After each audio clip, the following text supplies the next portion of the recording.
Hello. Um, so I tried this on Tuesday and it didn't work. It got cut off early. Not sure why. Suspicious. And then I couldn't save the video. Audio was out of sync. So I'm actually going to do the same rough mobility class today. I'm going to record it. Going to save these, compile these, and offer them together. So today we're going to look at back pain. We're mostly going to be looking at back pain. This is going to be about 20 minutes. This video will be up for the next 24 hours and once it's finished. And yeah, it's a simple back pain mobility sequence over about 20 minutes. So you just need a bit of space. This is mostly going to be work lying down. So if it's painful to be lying down, don't do this. Maybe watch, maybe learn something, focus on the breathing, but don't do anything that's going to be sore. But if you can lie down comfortably without any pain, join me. And the only thing you really need is a bit of space, a bit of peace and quiet, and a weight, something like a kettlebell or a plate, like the kind of plate that you squat with, or pressure from your hands. We're not going to use this just yet, but keep it nearby for the second exercise we're going to do. So just to get into this, I want you to get comfortable lying down. Just sort of scan your body for any tension. Is there anything that feels a bit tight that doesn't need to be tight? Anything you can just let go. Take a second to just breathe and settle in. Feel the support of the ground and feel your bones resting and being supported by the ground. Now, once you're comfortable, you can have your knees bent, your legs straight, whatever you prefer. We're going to run through some basic breathing, what we call good breathing posture, which is actually a thing. What you're going to do is you're going to keep your lips sealed, your jaw relaxed, so no teeth clenching, no jaw clenching. Your throat should be unobstructed, so you're not tucked in here, you're not looking back. You're keeping your eyes on the horizon, which is just going to keep this airway nice and open. And you're just going to inhale through your nose. There should be a natural pause. And then you're just going to exhale through your nose. So let's go ahead, do say 30 seconds of that, just so you can get used to that rhythm.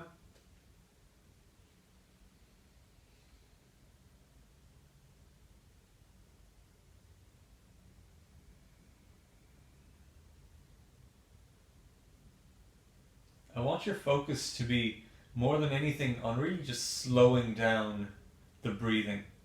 So you might get the posture right, you might get all the technique right, but you're still breathing very fast, or you've got no real control of the rate of breathing. Controlling the rate of breathing is ultimately the key, and it's the most important part of this. So really try and draw it out nice and slow, like you're inflating a balloon. I like to think of the respiratory system almost like a valve, and it creates this pressure which gives us a lot of core stability, which helps us coordinate a lot of movement. So you're kind of thinking of that inflating and expanding like a vacuum, and then you're holding that tension with the pause, and then you're not just letting it go and just deflating. It's like you're releasing the valve, or if you've blown up a balloon, you're just letting that air escape in a controlled manner. So we're building up that tension through that vacuum caused by the diaphragm, inflating that, building that pressure, pause, holding that, and just letting that release slowly.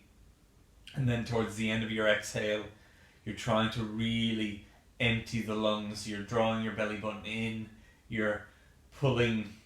It's hard to consciously pull your diaphragm up if you don't have that awareness, but you can think of pulling your diaphragm up and really emptying the lungs. The next thing is we're going to add in a little detail to do with the tongue and the nose. So if you're comfortable with that, I invite you to do this.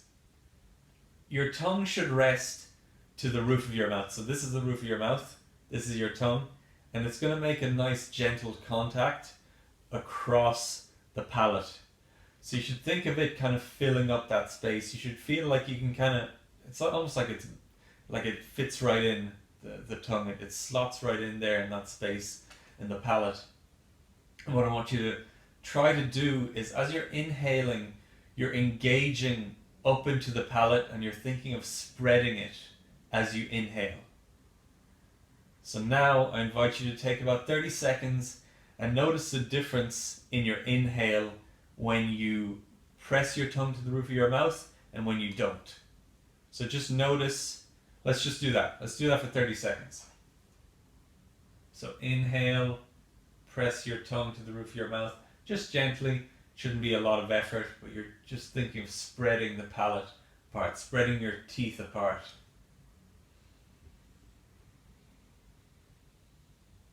As you exhale, you can just relax that tongue. You can leave it in contact, but just you don't need to be pushing anymore. So hopefully what you've noticed is that when you apply that tongue pressure, you actually get a increased ability to inhale, like you have a wider airway through your nose. And these are simply the mechanics of the skull, and it's something that should be happening if our breathing is automatic and it's automatic and it's working correctly, and it actually has a lot of effects on your hormones, but we can talk about that another time. So now we're going to get into more of the low back pain exercises, but this is just to lay a foundation of what good breathing is, and this is something you should be working on every day. You can't know this stuff enough. So we're going to use our weight now, and this is basically because typically when people come in and you want to help them with their breathing, they either have difficulty with the inhale phase and the mechanics of that, just tilting the pelvis forward, inflating down into the belly, or they have a difficulty with the exhalation phase, which mechanically looks like the pelvis tilting back, the belly button being drawn in, and a depression, a lowering of the ribs. And sometimes you have no awareness of that. So something like a weight or help from someone that can apply pressure to give you a bit of feedback gives you something to breathe into and to kind of push against, almost like you're doing bicep curls or some sort of resistance, and then it gives you something to help you depress that rib cage and really draw the belly button in. So you're going to take your weight, shouldn't be too heavy. This is 7.5 kilos. Not looking for mass, looking for tone, something light. Put it on your belly, and you're just going to inhale and think of pushing the weight away. Natural pause, and then you're exhaling slowly and letting that sink in.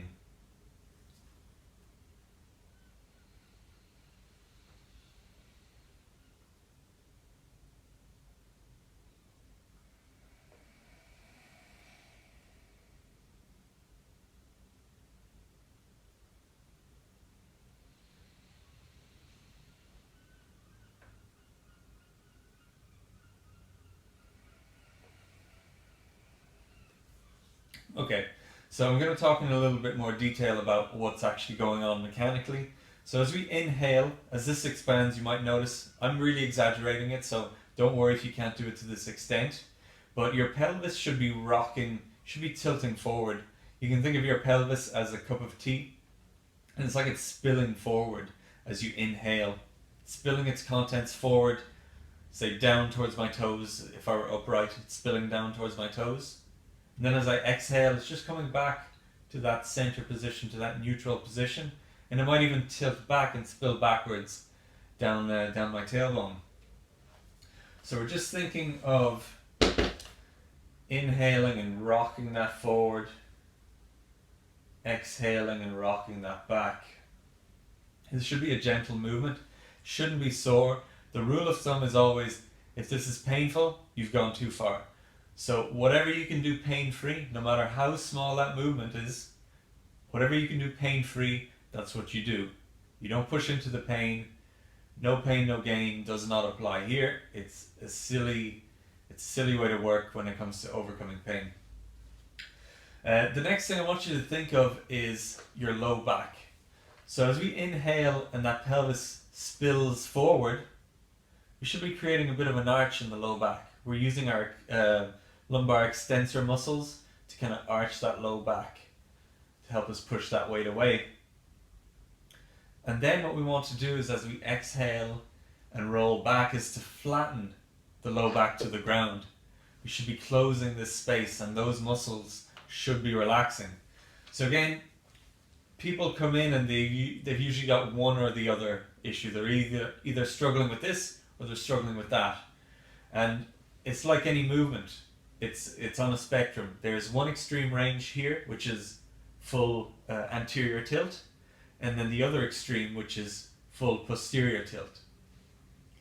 And this is the thing with posture. There's no such thing really as a good posture.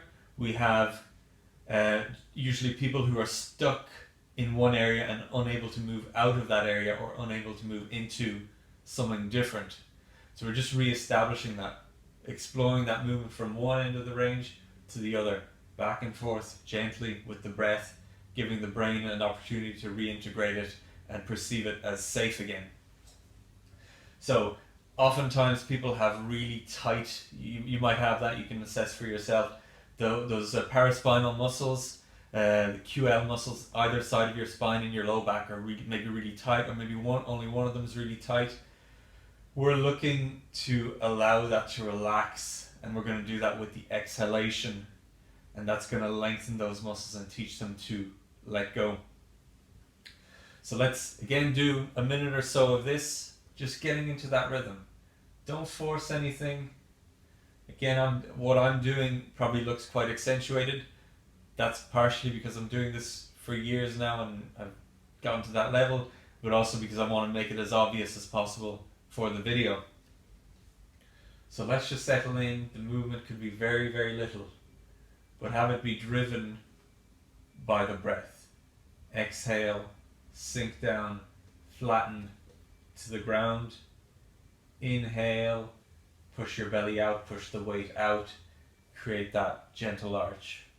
Essentially, it's a contract, relax, except we're working with joints, bones, muscles, all tissues, and we're working with many of them.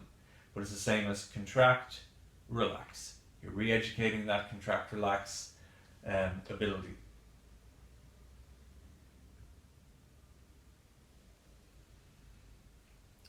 Another little pointer, if you're struggling to really get that tilt back, you can get your glutes involved a bit, not too much, but kind of think of driving through your midfoot and your heels and get that last little tilt back as if you're initiating a bridge, a hip bridge. Just get that last little tilt back, and that's really going to gap where the spine meets the pelvis. A lot of ligaments there that can be quite tender, and maybe it's not getting a lot of movement. So doing that gently can be really, really effective to relieve your pain. Okay, so if you're confident with that, we're going to move on to the next exercise. Like I said, these are going to be up for 24 hours at least, so you can revisit this stuff. I don't need the weight. So the next thing, the next really common cause for low back pain that I see in clinic is an inability to differentiate the hip from the low back. So when we're walking, we need to propel our mass forward. We need to propel our center of mass, our pelvis, forward in order to get places. In order for that to happen, the ideal way biomechanically is with a hip extension. So when my hip extends like this, people don't tend to be able to extend their hips for a number of reasons. We tend to be seated all the time, so our hips are always flexed, which is the complete opposite range. So flexed is here, extended is there, and we're stuck here, and we're never experiencing here. So what do you do if you can't extend your hip? How do you propel your mass forward? Well, you can push with your calves. You'll often see people with really bad calf pain. It's because they don't have any real control of their glutes. It could be because of a back issue. It's endless. It's a bit of a rabbit hole, but that's a topic for another day. The other thing that we're going to look at today is if they can't extend their hips, what they're going to do is they're going to hyperextend their low back. So if I hyperextend my low back, that helps me propel my pelvis, my center of mass, forward. So if it can't come from the hips, it's going to come from somewhere else.